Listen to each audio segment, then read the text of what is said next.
is in progress. Sue Ellen, would you like to start us off with a group statement? All right. It's not actually a group statement. It's an Okay. informational statement to the people who are viewing that these are members of the Bold New Democracy's Communication Values Team.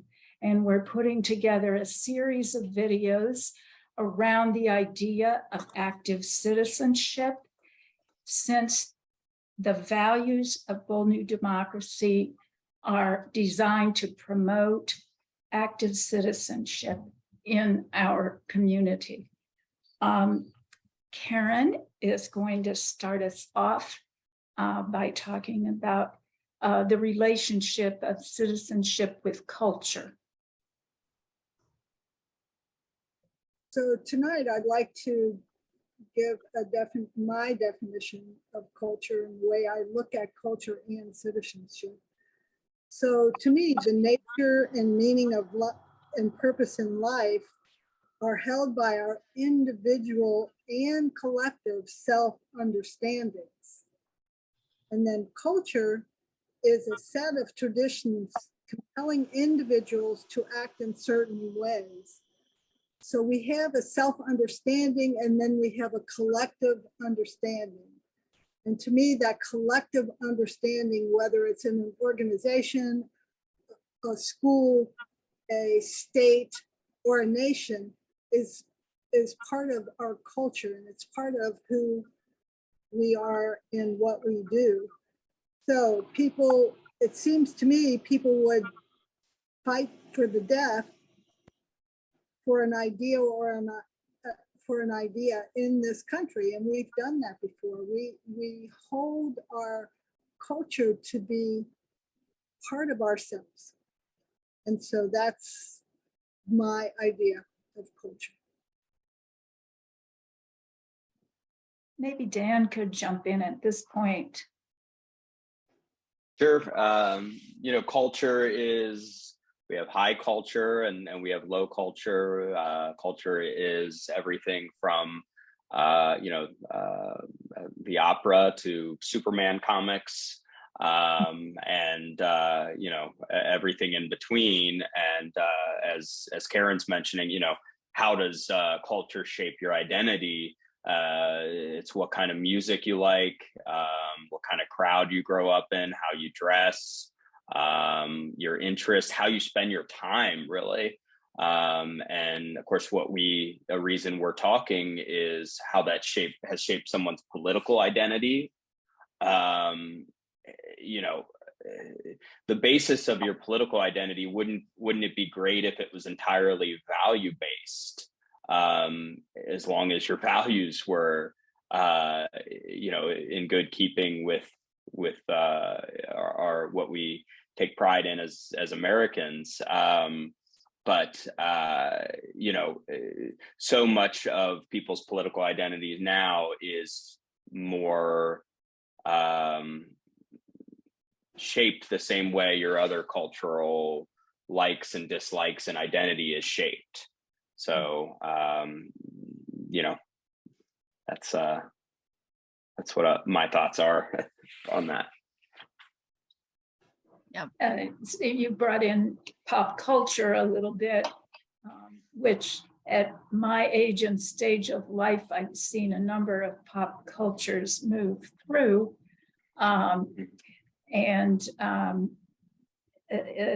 It feels kind of like different generations of people view their culture from a certain time or place in their life, as well as from the customs of their family or their immediate community. And all of these shape our politics. Certainly, a couple of us were here during the culture wars, so to speak, of the 60s that kind of kicked off a lot of our political influences. I think you're completely right, Sue Ellen. Speaking as a person who wasn't around for the 60s, I will completely attest that the person I am now, politically, culturally, morally, is based entirely on two things: punk rock in the 80s and my parents' sort of weird liberal Catholicism. And I have not, those values have been with me to this day, and they really haven't changed. And it's kind of weird to think about it, but I think it's true. I hear themes that make sense to me in everyone's responses, but I feel like we're shifting into a new distillation of culture at this time, because, you know, if we go back further than anything we've referenced, we know that people made most of their cultural and political choices based on, you know, their neighborhood, their religion, their field of work, and specifically their family unit. But the workers' rights eras that have happened have united people across many of those lines, which was a new thing at each of the times that the workers' rights did that, got people to cross some of those previous dividing points or kind of cell membranes, you know, between different groups. And then I think that that was very much seen in the civil rights and anti-Vietnam War era, and other issues and feminist issues, where people again were crossing lines. And that what we have right now with really global awareness of the sameness and difference, and the group to the whole and the individual to the group, you know, all of those layers are shifting and resettling.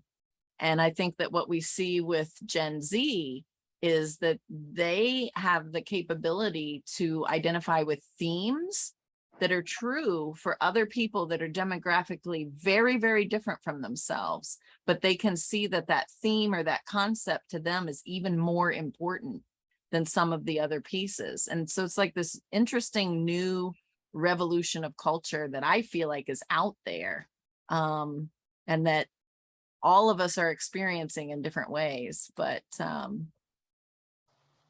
that's Yeah. where I go with it. I think you're right, April, and I think that's a really good point to tie it back to the workers' rights and the civil rights movements, because those were also movements where people who weren't necessarily part of that particular subculture were able to identify with what they were trying to achieve, and be supportive and help them achieve what they were trying to get. And I think, you know, one of the things that we're dealing with here in the United States and in Ohio and also worldwide is there's been in the past, I would say like 30, 40 years, there's been this building backlash to the sort of liberal culture of citizenship and equality that the civil rights movement and the workers' rights movement and the women's rights movement birthed. And that's where the culture wars are coming from. That's where the clash is. It's the same sort of fight we've always been having, and sometimes it gets buried, and sometimes it rears its head up. And right now its head is high above the ground, but we're having this moment where the old white male patriarchal evangelical conservative culture, and you see this in America, you see it in Hungary, you see it in Russia. You know, this is not just an American thing, but there's a backlash against the culture of we are all created equal, and that's what this fight is about. So Yeah. I think part of what we're trying to look toward is how to sort of balance out that backlash or mitigate it, or whatever term you want to use. And some of the things that have been mentioned is the role of education, and also Karen mentioned early on culture keepers. Does anybody want to speak to those points? Dan or Karen? Well, if you're looking for culture keepers, then you need to look, especially if we're talking about cultural wars, we're going to have to look to those white middle class people who don't want to acknowledge that we are a multicultural nation. And those white middle class people want to keep, as Matt was saying, the conservative groups want to keep things the way they were in the 1950s before everything happened that led to a multicultural look at our communities. And I think that our younger kids, the younger group, and I have two children in the younger group and 3 grandchildren, are totally different from the white middle class culture keepers that want to keep things the same as when they grew up, unfortunately for all of us. And those people are willing to use violence. Mhm. Seems to me they're willing to use violence as a means to keeping what they see is righteous in their lives. So how do we create a new inclusive culture of citizenship where everyone can be considered to have an equal say? How can we bring people in? I really think that what everything we've said so far leads me to is that I think Karen's very right about the perspective of, you know, Generation Z as being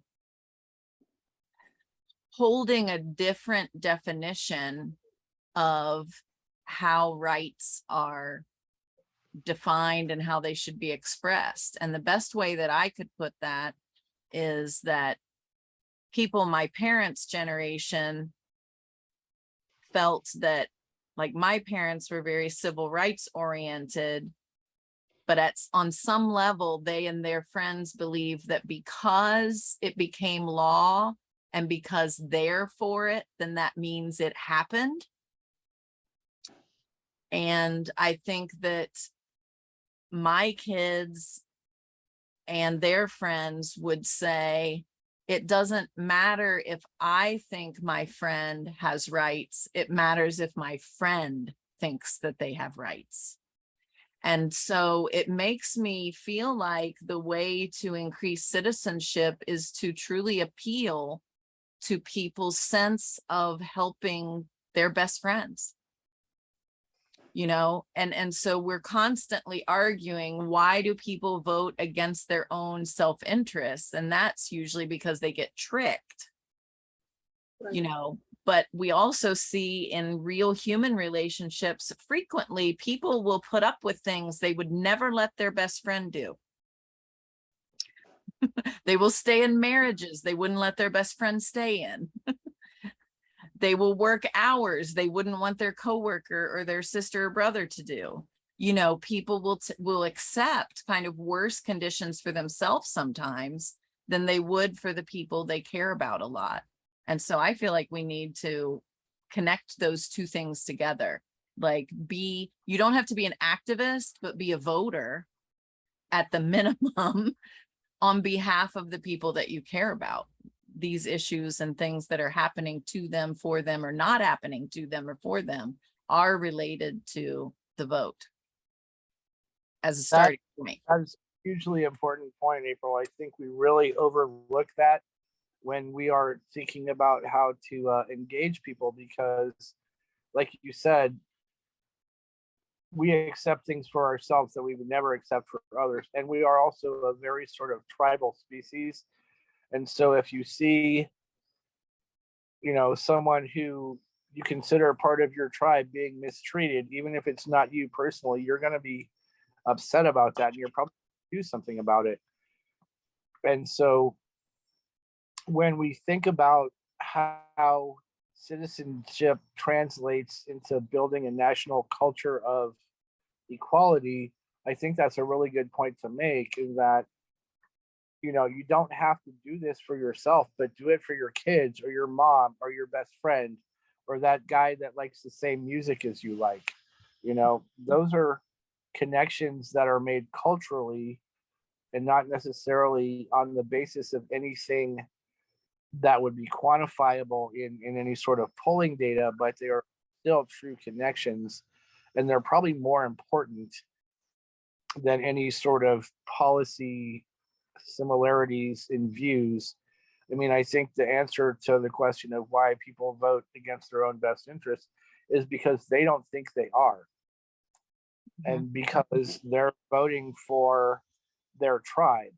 And so if we can somehow get through to people that someone in their tribe is going to pay the price for this, we might be able to change some people's attitudes. Yeah, well, the reason they might vote against their self-interest is because they've been convinced that the other side is an existential threat. So I can put up with lax gun laws that I don't really agree with, or excessive abortion bans that I wouldn't support, or marriage equality that I do support, even though I voted for someone who doesn't. They can justify all of that if the perceived threat of the other party, the other candidate, is worse in their mind. Where I see all this, so where culture ties in is, especially on the Republican side, your identity as a Republican, when you've grown up that way, when your friends and family, it's just embedded in you like so many other aspects of your personality. It's the last thing you have to get rid of. For me, I grew up Republican, very conservative part of town. I wore that like I would my favorite sports team as a kid and into my 20s. And it wasn't, slowly and surely I realized things like, I do support gun laws, and things are out of hand, and I'm watching the protests in Ferguson and thinking, we're really screwed up. I'm on their side, and so much had to happen before no matter what would happen, because of the way I'd grown up. I was white, Republican, was Catholic, even though I wasn't, I was moving further and further of those things shaping who I was. Yet it wasn't until 2016 and Donald Trump that last thread, it was so important to me that no matter how I felt about all of those other things, all the other values, it felt like some kind of betrayal to even think about voting against the party. So that's I don't know how we combat that, but that's the challenge, is on so many issues the vast majority of our country is aligned, but how do we crack that kind of devotion to a party? And so then the party is leading the voter, the person, which is certainly how it is on the right. And something that the more I realized that about who I was terribly uncomfortable with. We let the party shape everything rather than the people shaping the party. Whereas if partisanship is going to work, it's because the people are driving it, not those who are powering the party. So Dan, let me ask you, but obviously anyone's thoughts on this. I ponder every once in a while, and I've yet to satisfactorily answer to myself why it is that when Newt Gingrich and his group was cast in public as being the do nothing Congress, and it backfired on them so strongly. And if I remember, if I'm quoting it right, you know, it was one of the few midterms that didn't go the way that usually they would.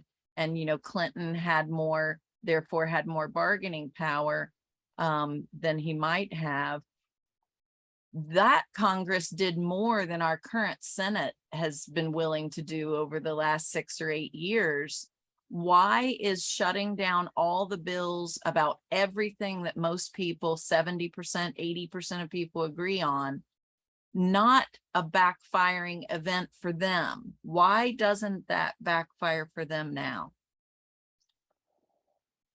That that I don't think is a cultural problem. That is very much a political problem with political solutions, and it's simply that doesn't matter as much on a federal level because Republicans can get enough at the federal level with the votes they have banked with all the people like I was that would never, ever, ever vote against their party, no matter what they do. That allows them enough at the federal, even when they're out of power, even when they're not in the White House or hold either house of Congress. We've seen these last couple of years, they can still stop almost all significant progress.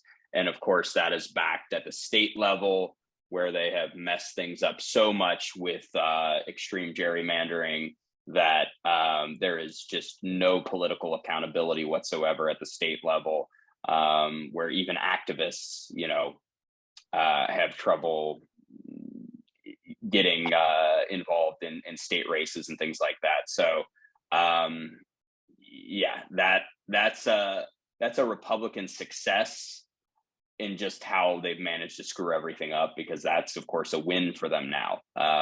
Congress not accomplishing anything in 4 years is, you know, that's a major win and a major goal for their side of the aisle.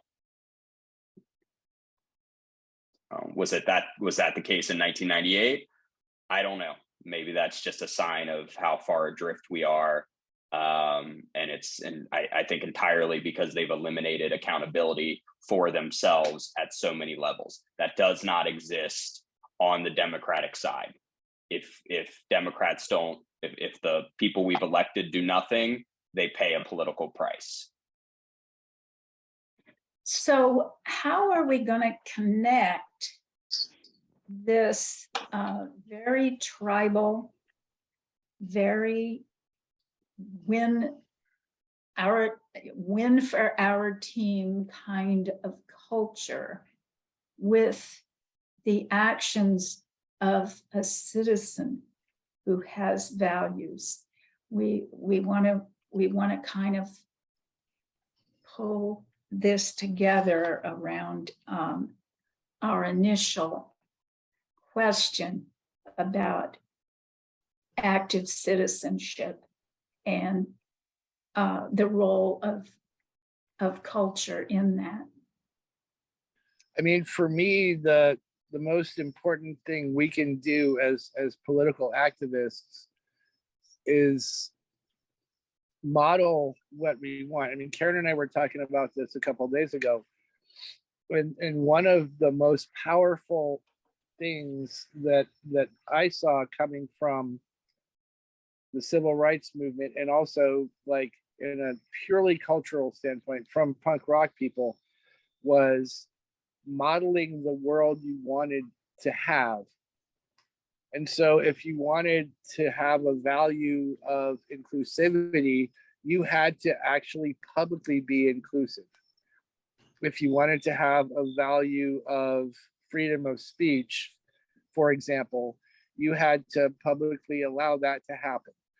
If you wanted to have a value of, you know, to go back to my Catholic education, forgiving people that have trespassed against you, you needed to model that. And when somebody punched you, you know, if that was your value, you needed to not punch back. I mean, physically, obviously.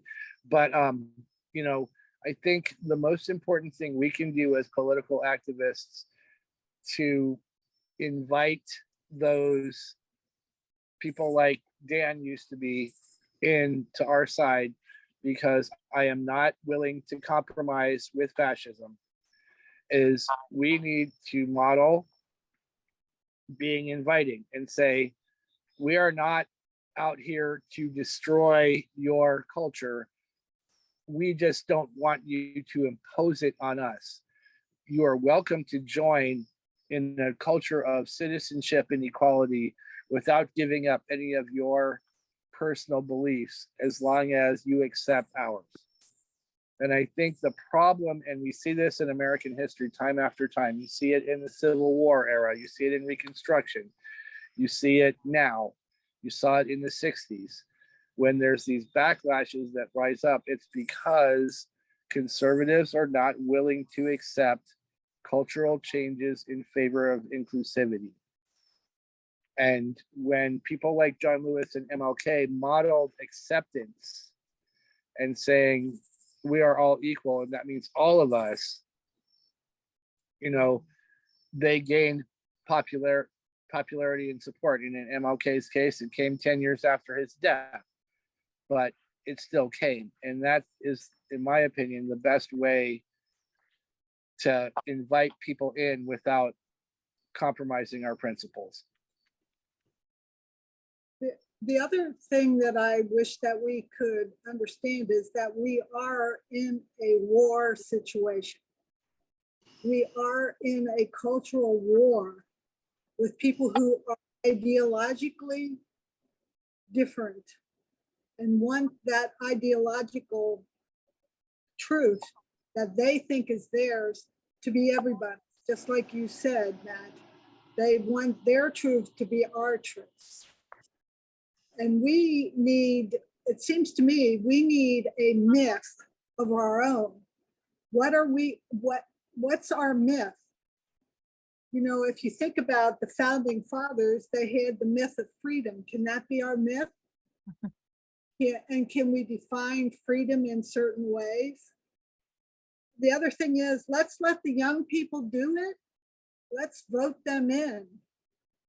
Let's let them have a large voice, so that we older folks can say, yes, the future is secure enough because our younger generation understands maybe even more than we do. So I'd like us to realize what our myth, what are we going to buy into emotionally that we can then help other people.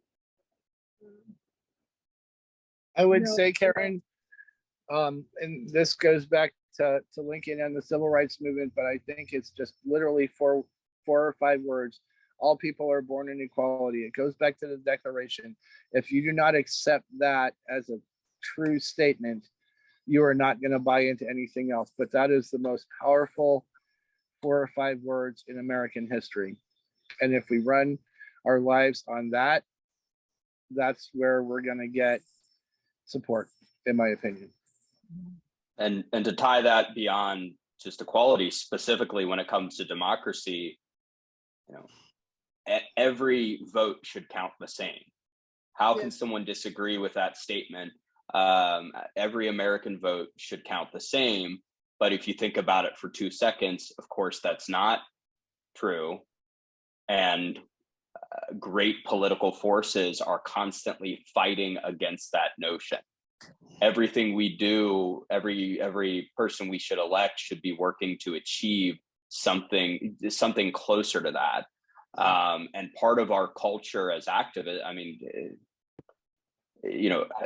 being active citizens and more than just voting, but at the very least being knowledgeable voters should be seeped into our culture, because the other side of this war, they have their true, going to vote, almost impossible to escape voters. They have that base. I can't imagine they win many new voters. They have enough, and they keep enough people away. They discourage enough people from being active citizens, from paying attention. They want everyone else out there to just loathe politics, you know, and both sides are awful and stay away. Leave it, you know, leave it all to us. So being, you know, active citizenship needs to be skin deep, like so much of conservatism is. Mhm. So we're wrapping up on that note. Any final upbeat words? Well, I think when people say, I don't vote because my vote doesn't count, what we have to say is the only way your vote counts is if you vote and bring a friend to vote.